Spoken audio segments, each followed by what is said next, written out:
The fact that Aprilia is an extremely sporty brand can be seen among other things in the fact that the Tuono V4 is the Italian's most touring-friendly road bike, as a more comfortable hyper-naked bike. There is therefore a lot of sporting spirit in the saddle of the V4 Rocket.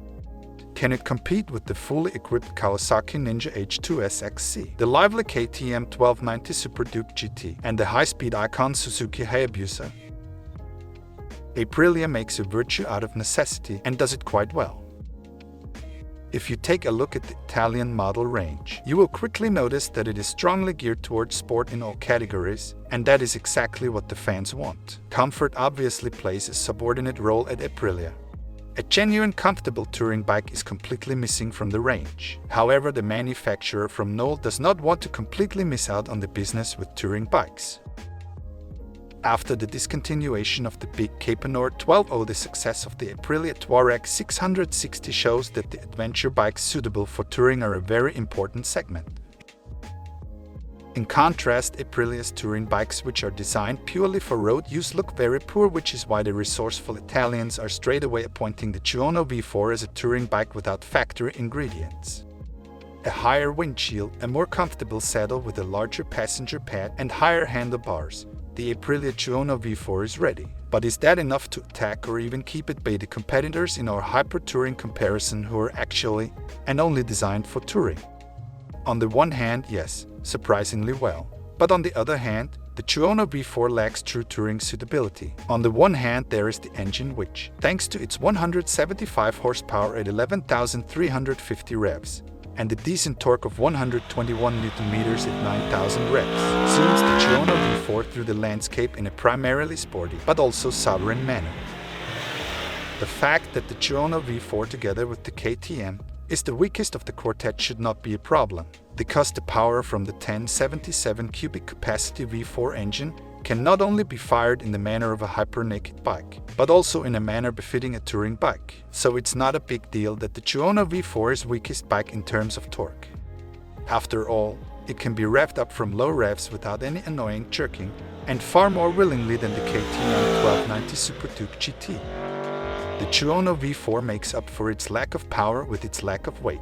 At 216.5 kilos it weighs by far the least in our comparison. The KTM comes closest with exactly 20 kilos more, but both Suzuki and Kawasaki weigh almost 50 kilos more each. And it is precisely this comparatively low weight that shows that the Tuono V4 is still a naked bike that is well tuned for touring but not explicitly tuned for the big trip. The higher windshield is of course a good approach and actually works quite efficiently, but the bulky fairings of the competitors do their job better as expected. The KTM is even the only one with a height-adjustable front screen, and, together with the Kawasaki, a discreetly integrated side pannier holder, something the Aprilia can't boast of. It also seems illogical that the Tuono V4 has to do without electronically adjustable suspension, while its factory sister has a high-quality system from Öhlins, when it would make sense on a touring bike to adjust it at the touch of a button.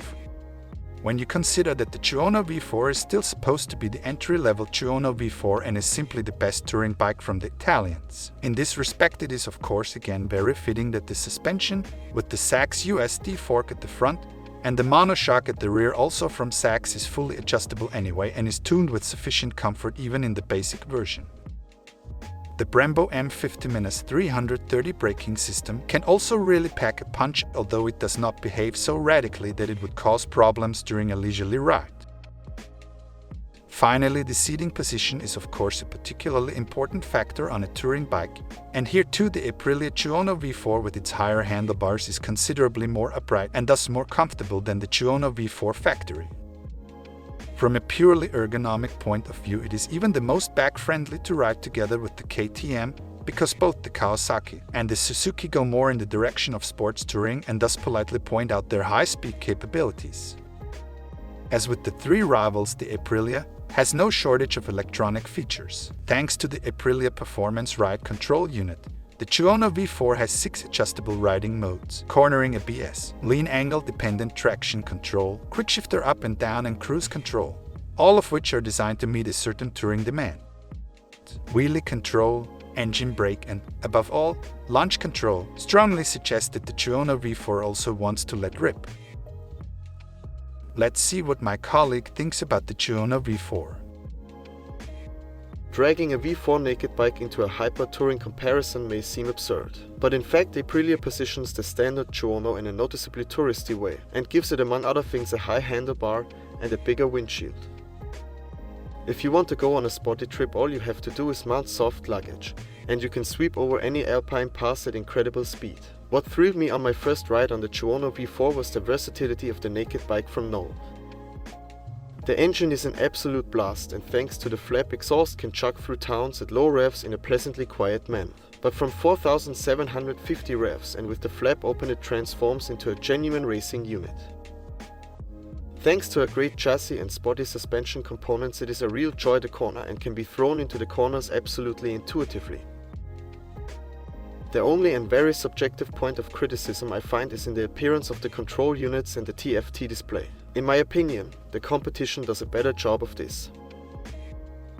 Let's sum it up. The Aprilia Tuono V4 is a naked bike and not an explicit touring machine. However, the technicians from Knoll have very cleverly raised the handlebars compared to the factory version, fitted a more comfortable saddle, and attached a larger windshield.